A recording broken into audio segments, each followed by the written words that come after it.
Hi, I'm Vicki Anderson from Meander Publishing. We publish Machine Quilting Unlimited and Modern Quilts Unlimited magazines. We're here at Quilt Market 2014 in Houston, Texas, and we're talking with some of our designers and authors. Today we're here with Cheryl Adam, and Cheryl was the author of a pattern in our summer issue of Modern Quilts Unlimited. She also is one of the 12 finalists in our 2014 Fresh Ideas Design Block Challenge. Cheryl's going to tell us all the exciting new things she's doing with Sizzix dies and some of her quilts. So Cheryl, can you share with our viewers what you're working on now? Thank you, Vicki. First, I wanted to thank you for giving me the opportunity to enter that block contest. It was really a lot of fun. A few years ago, I wrote a book called Off-Center Patchwork, where I did traditional block designs and redrafted them with the center of the original center off to one side. It is turning out to be a very popular concept now, as I've had several modern quilt guilds asking me if they could use some of my designs in their modern quilting.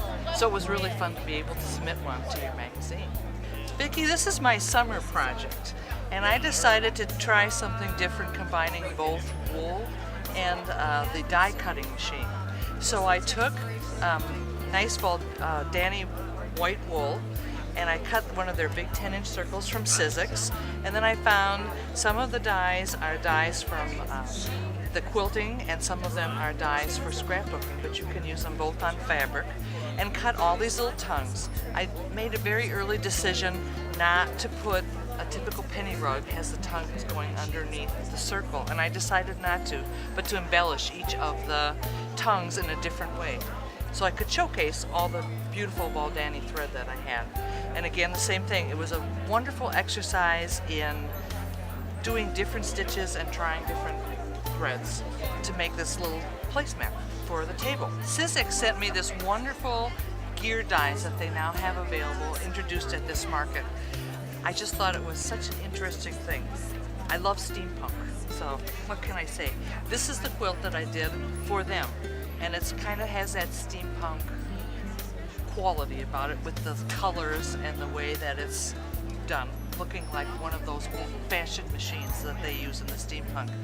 However, as I was doing this, I kept looking at all these wonderful shapes that came out of the dies, and I thought, surely I could do something with those. Unfortunately, I did not bring it with me, but I'm making a steampunk garden with using all these little parts and pieces to make flowers, and I designed a gear-like leaf to go with it. And hopefully I will be getting it done in the next few months and be able to show it to you then. But this has been a lot of fun working with a die and thinking of different uses other than just a gear. This is the final project I brought to show you today, Vicki. I found that die cutting is kind of a new technology, and people are still kind of confused about how they can use the different dies. We give them projects, but they think that may be the only project that they can do with this die. So I made this little sampler with 3 different dies: a 2.5-inch strip, a 2.5-inch half square triangle, and a 2.5-inch by 4.5-inch quarter square triangle, to make all these different blocks.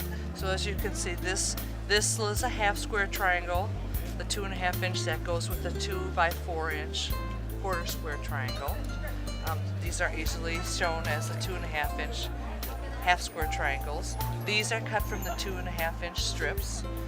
We have the flying geese here, but I wanted to show you that with just 3 dies, you can do a whole lot of different blocks to make your little sampler quilt. So if you're interested in finding out more about my work and things I'm working on for the future, you can go to my website, Cheryl A. Adam at Weebly.com.